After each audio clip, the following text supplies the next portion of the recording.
Bismillahirrahmanirrahim. Innalhamdulillah nahmaduhu wa nastaghfiruh wa na'udzu billahi min syururi anfusina may yahdihillahu fala mudhillalah wa may yudlil fala hadiyalah. Wa asyhadu an la ilaha illallah wahdahu la syarikalah wa asyhadu anna Muhammadan abduhu wa rasuluh sallallahu alaihi wa ala alihi wa sahbihi asma'in, amma ba'd. Ang lahat ng pagpapuri at pasasalamat ay tanging sa Allah subhanahu wa ta'ala, ang tagapaglikha ng buong sanlibutan. Sa Kanya lamang tayo dapat na sumamba. Sa Kanya lamang tayo dapat humingi ng kapatawaran ng ating mga pagkakasala. Sa Kanya lamang tayo dapat magpapakupkup laban sa kasamaan ng ating mga sarili at mga gawa. Sa Kanya lamang tayo maghingi ng patnubay laban sa isinumpang si Satanas. Sino man ang may gabay mula sa Allah, walang makapagliligaw sa Kanya. Sino man ang nasa pagkaligaw, walang makakapaggabay sa Kanya maliban ang Allah subhanahu wa ta'ala. Ako ay sumasaksi na walang ibang Diyos na dapat sambahin maliban ang Allah.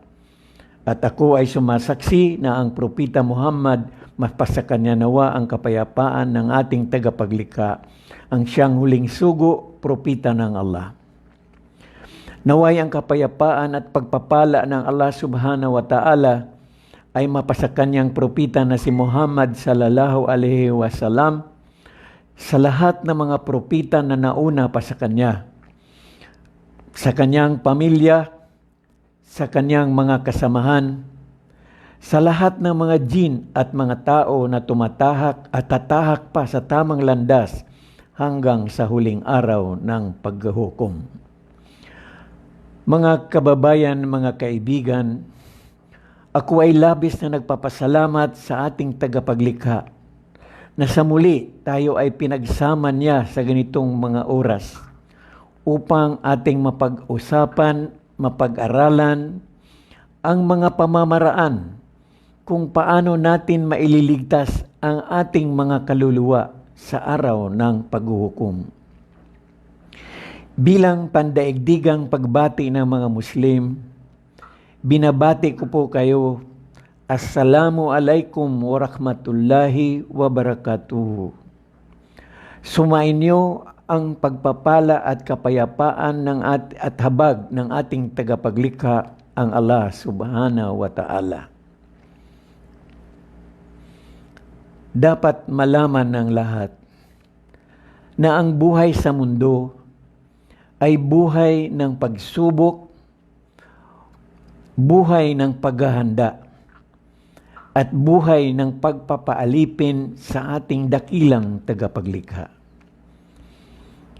Ang pagiging alipin ng ating tagapaglikha, ito ay lubos na nangangahulugan ng pagsunod, pagsuko at pagtalima sa Kanyang mga katuruan o kautusan. Tatlong kataga, mga kaibigan, mga kababayan, pagsunod, pagsuko at pagtalima. Isang kataga nito sa Arabic, Islam. Ang ibig sabihin, mga kaibigan, mga kababayan, na ang Arabic na kataga, Islam, ang kahulugan nito sa lingwaheng Tagalog ay pagsunod, pagsuko at pagtalima sa kautusan ng dakilang tagapaglikha. Sadyang napakahalaga ang pagkakataong ito. Dahil na ating malalaman ang mga katuruan tungkol sa Islam at malalaman natin kung sino ang mga Muslim. Dapat malaman ng lahat na ang Islam ay may kumplitong panuntunan ng buhay. Ito ay naaayon sa katuruan ng ating tagapaglikha at ayon sa pagganap ng Propeta Muhammad sallallahu alaihi wasallam. Ibig sabihin, ang mga Muslim mayroong konkretong basihan ng kanilang pagganap ng kanilang tungkulin tungkol sa mga ritual sa Islam. Ang Islam, hindi po ito hinango sa pangalan ng taong namumuno sa tribo o lugar. Bagkus, ang ating dakilang tagapaglikha ang siyang nagsabi sa kanyang banal na Quran. Sa chapter 5, verse 3 ng banal na Quran, sinabi ng Allah subhanahu wa ta'ala, Al-yawma akmaltu lakum dinukum wa atmamtu alaykum ni'mati wa raditu lakumul Islam Madina. Na ang ibig sabihin sa ating lingwaheng Tagalog,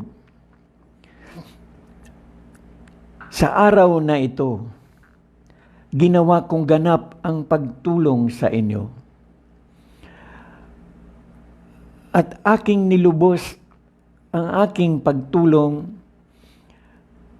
at aking itinakda ang Islam bilang inyong relihiyon. Maliwanag, mga kaibigan, mga kababayan, na ang ating dakilang tagapaglikha ang siyang nagsabi na ang ating relihiyon ay ang pagsunod, pagsuko at pagtalima sa kanyang mga kautusan. Kung ating babalikan, mga kaibigan, mga kababayan, ang ating kasaysayan, noong sina Adan at Iba ay naroon pa sa paraiso, ang ating tagapaglikha ay mayroong pinag-utos sa kanila. Ang sabi ng Allah, manahan kayo, kumain, ngunit huwag kayong lumapit sa punong ipinagbabawal. Kung sumunod, sumuko at tumalima si Adan at Iba, hindi sana sila bumagsak sa pagsubok ng ating tagapaglikha. Mga kaibigan, mga kababayan, maliwanag po.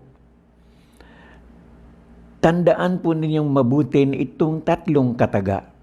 Pagsunod, pagsuko at pagtalima ay naroon na sa unang taong nilikha sa paraiso ng Allah subhanahu wa ta'ala. Ibig sabihin, ang Islam ay naroon na rin. Mga kaibigan, mga kababayan, dito sa ating bansa,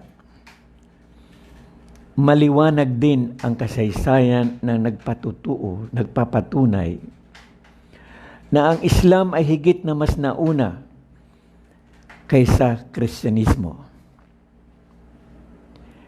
Noong taong 1380,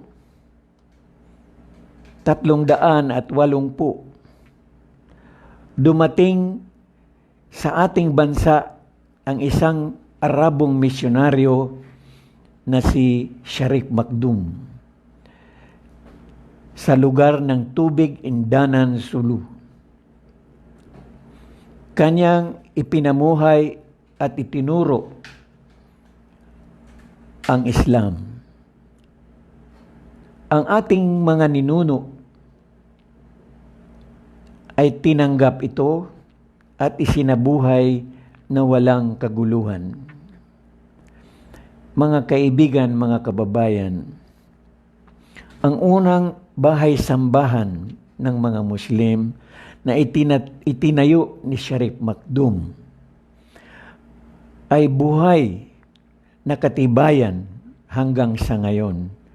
Dahil ito ay destinasyon ngayon ng mga turista, maging ang libingan ni Sharif Makdum.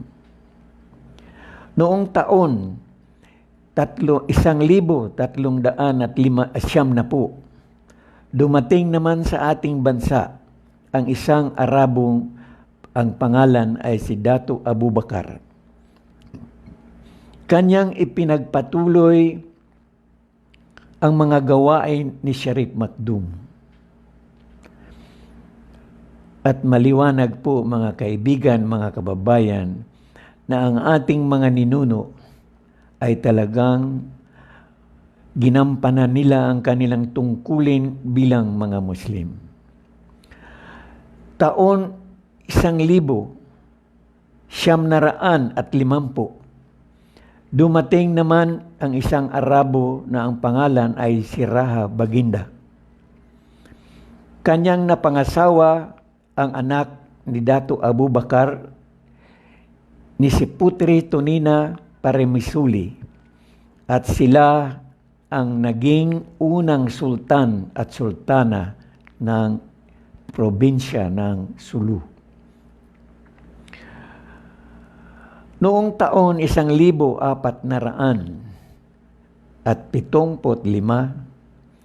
matapos maitatag ng mga Muslim ang Islamikong pamayanan sa probinsya o sa isla ng Sulu,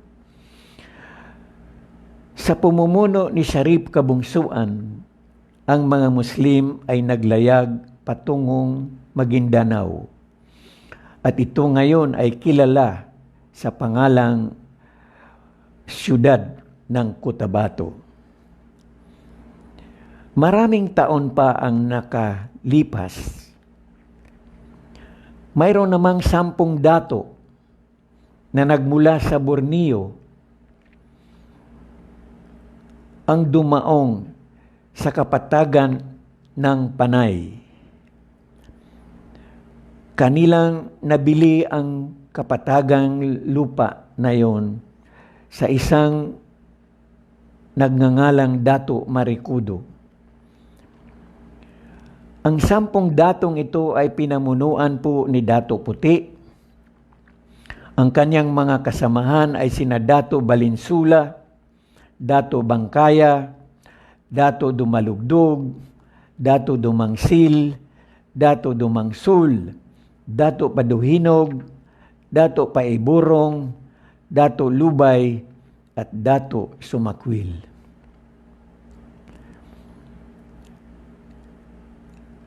Itong mga 10 datong ito ang siyang naging dahilan ng pagtatag ng Islamikong pamayanan sa buong Kabisayaan.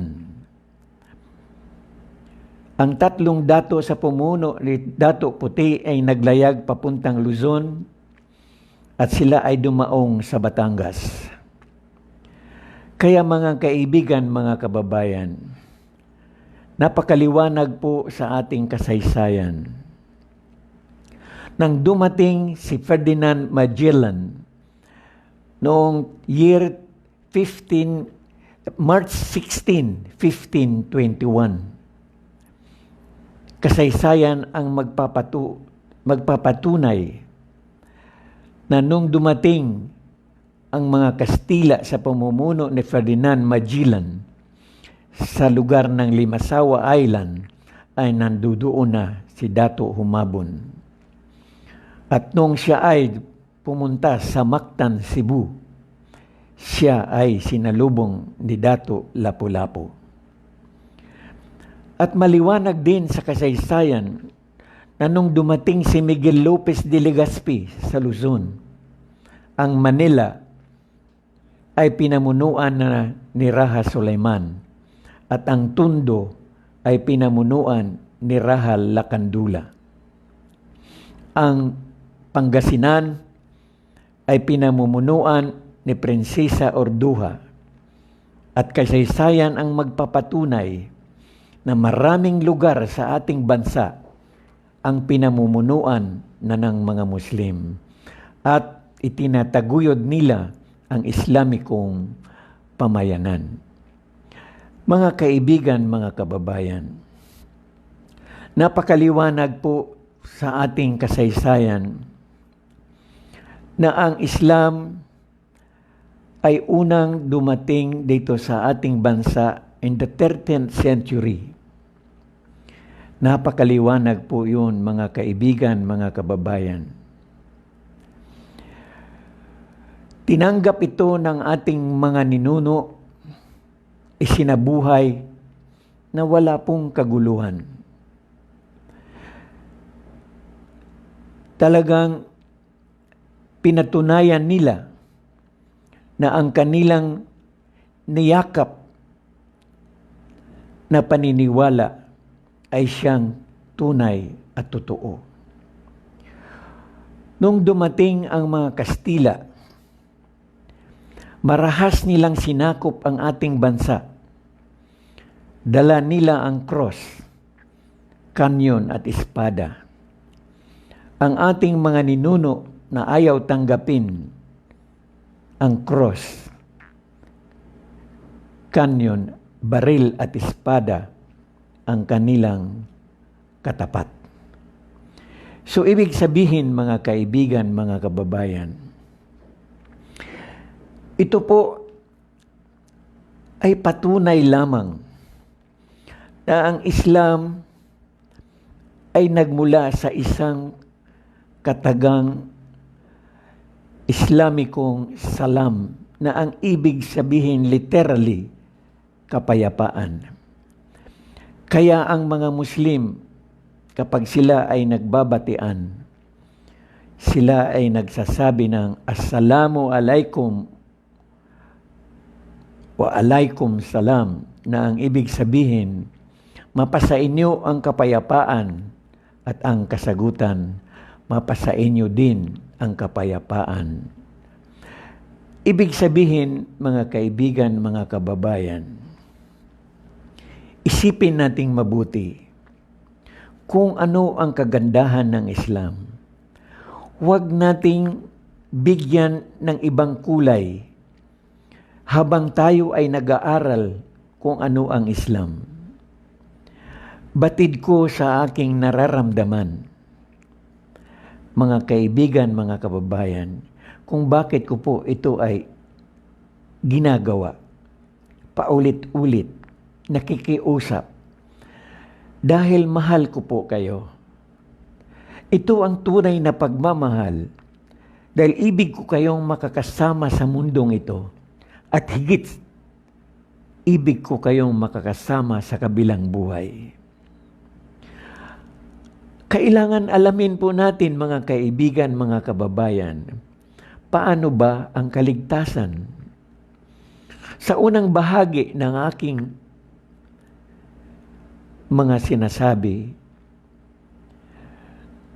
ang sinabi ko po ay maliwanag. Ang buhay sa mundo ay buhay ng pagsubok.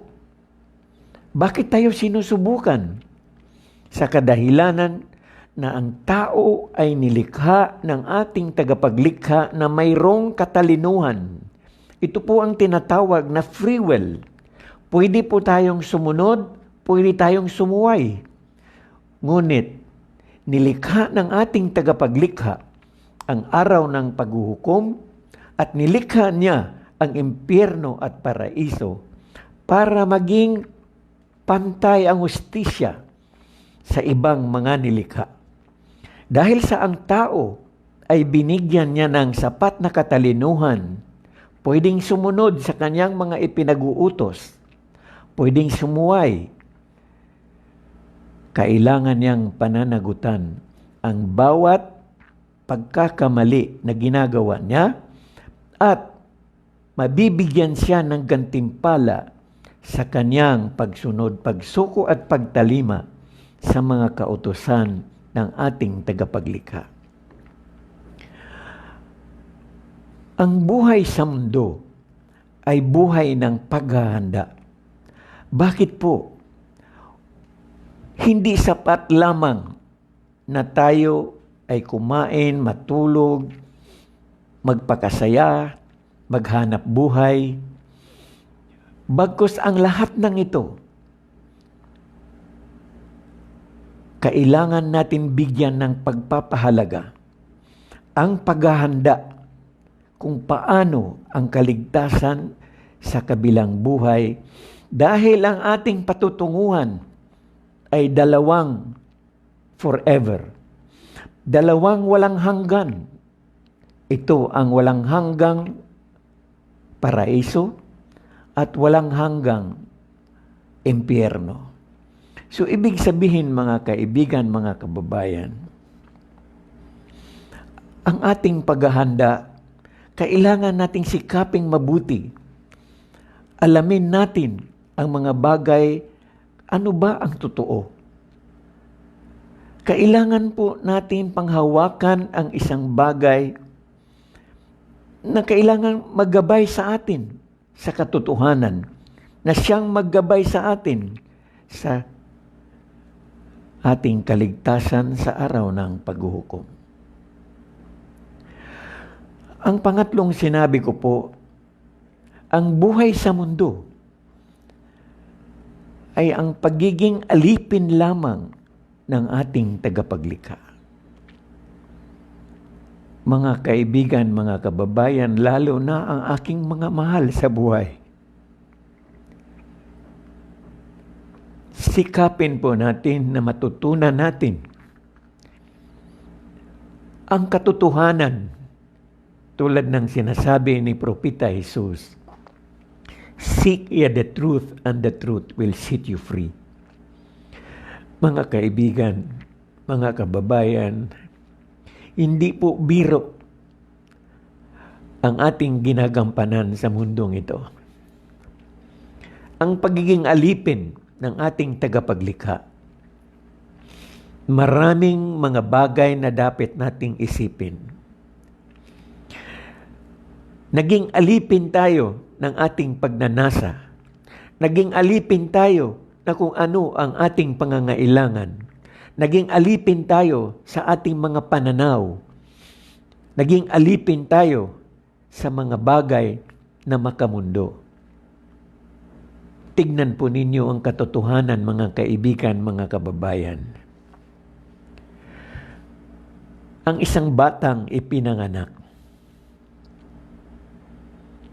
Sa Islam, ang unang salita na dapat marinig ng bata ay ang adhan. Allahu Akbar, Allahu Akbar. Asyhadu an la ilaha illallah. Asyhadu anna Muhammad Rasulullah. Hayya 'alal salah, hayya 'alal falak. Ito po ang mga bagay na kailangan unang-unang marinig ng batang bagong isinilang. Ngunit, ano ba ang nangyayari sa atin? Paglabas ng isang bata, pag nakita na siya ay isang magandang lalaki, magandang babae, ano ang madalas sasabihin ng magulang? Anak, sana maging sikat kang artista. Anak, sana maging doktor ka. Sana maging abogado ka. Sana maging inhenyero ka. Lahat ng makamundong bagay ay ibinabanggit natin sa batang bagong iniluwal. Wala ni isa man na nagsabi, anak,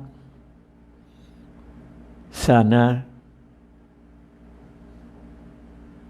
kilalanin mo ang iyong tagapaglikha. Sambahin mo siya na siya lang at wala nang iba. Ito ang katotohanan, mga kaibigan, mga kababayan. Labis tayong naging alipin ng ating mga sariling adikain, layunin o pagnanais, pagnanasa sa buhay na ito. Ang pagiging alipin ng ating tagapaglikha, ito ay nangangailangan ng lubos na pagsunod, pagsuko at pagtalima sa kanyang mga kautusan. Mga kaibigan, mga kababayan, simple lamang po ang kautusan. Sambahin mo ang iyong Diyos na lumikha sa iyo, na nagbigay sa iyo ng iyong lahat-lahat ng pangangailangan. Siya lamang at wala nang iba. Hindi na kailangan tayo magdidiskusyon o mag-argumento o magdidebate. Kailangan lamang alamin natin Ano ang katanggap-tanggap sa ating kaisipan? Ang Diyos na makapangyarihan ba?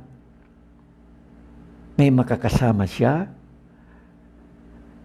Mga kaibigan, kung ang ating tagapaglikha ay mayroong isa pang tagapaglikha, sigurado po akong maging magulo po ang mundong ito.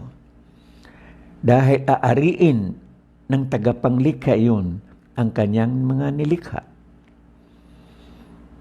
Kaya, mga kaibigan, mga kababayan, sa hapong ito, nakafocus po ang aking pakipag-usap sa inyo kung ano talaga ang katuruan ng Islam.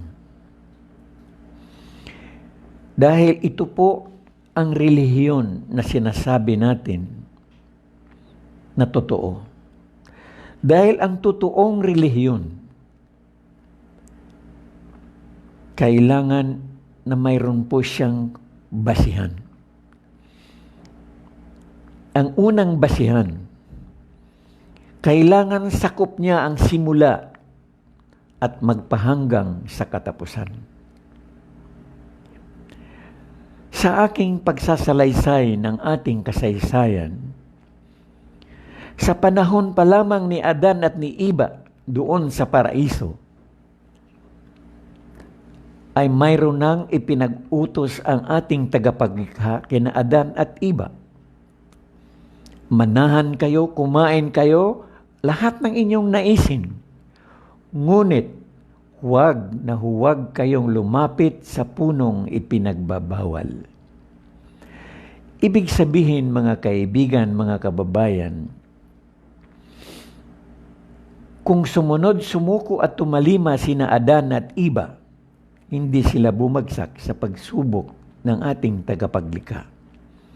Maliwanag po, mga kaibigan, mga kababayan, dahil sa sinabi ng Allah subhanahu wa ta'ala sa kanyang banal na Quran, Al-yawma akmaltu lakum dinakum wa atmamtu alaykum ni'mati wa raditu lakumul Islam madina.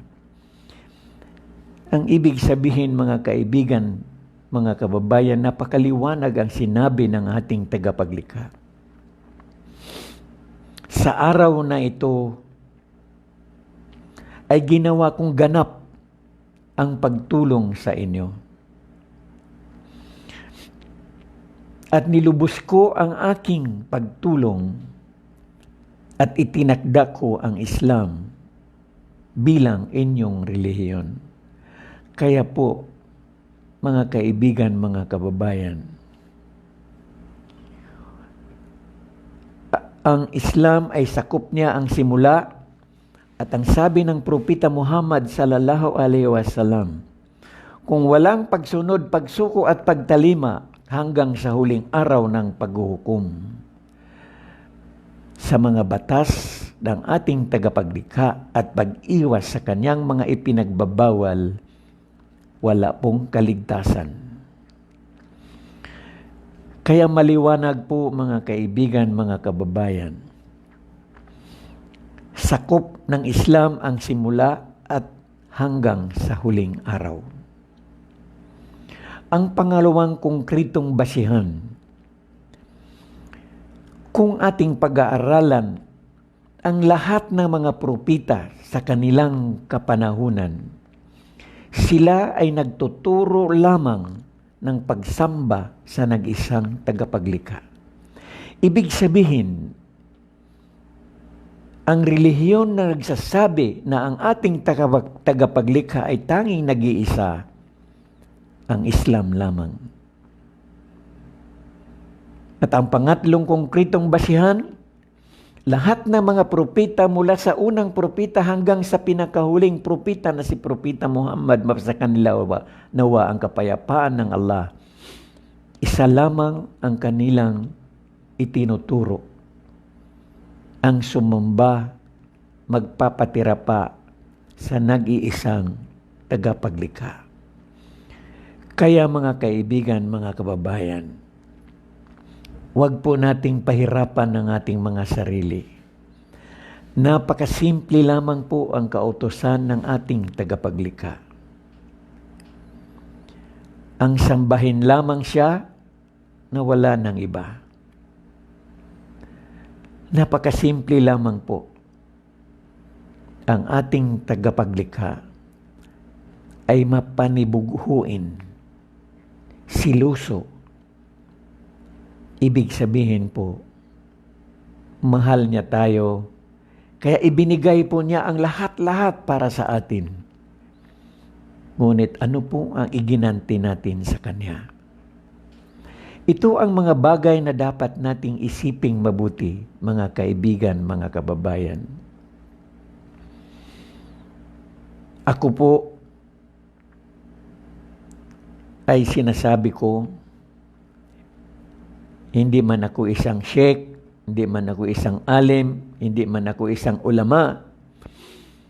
Ngunit pinagkalooban ako ng pagkakataon ng ating dakilang tagapaglikha na matutunan ko ang kanyang relihiyon, ang relihiyong Islam. Kaya ito po ngayon ay ibabahagi ko po sa inyo ng putol-putol, hindi po tuloy-tuloy. Ngayon sa ating pag-uusap, nakafocus po ako sa ating pag-uusap tungkol sa Islam. Kaya ako po sa muli, nakikiusap po sa inyo bilang sa kaligtasan ng ating kaluluwa. Pag-aralan po nating mabuti ang Islam. Huwag po nating idadamay ang Islam sa nakikita nating mga mali na gawain ng mga taong nagsasabi na sila ay Muslim. Pag-aralan po natin ang Islam, mga kaibigan, mga kababayan, at isabuhay. Tapos po natin gawin, pwede po nating husgahan ang mga tao na nagsasabi na sila ay Muslim. Sa susunod ko po na pakikipag-usap sa inyo, marami pa po tayong aral na dapat nating alamin. Dahil sa kunting nalalaman ko po, hindi ko na kailangan pong makipagdebate, makipag-argumento. Bagkus, simple lamang ang aking pinaparating sa inyo.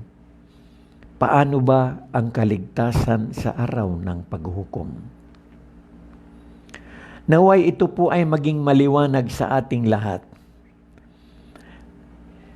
Sinimulan ko po sa kasaysayan ni na Adan at Eva,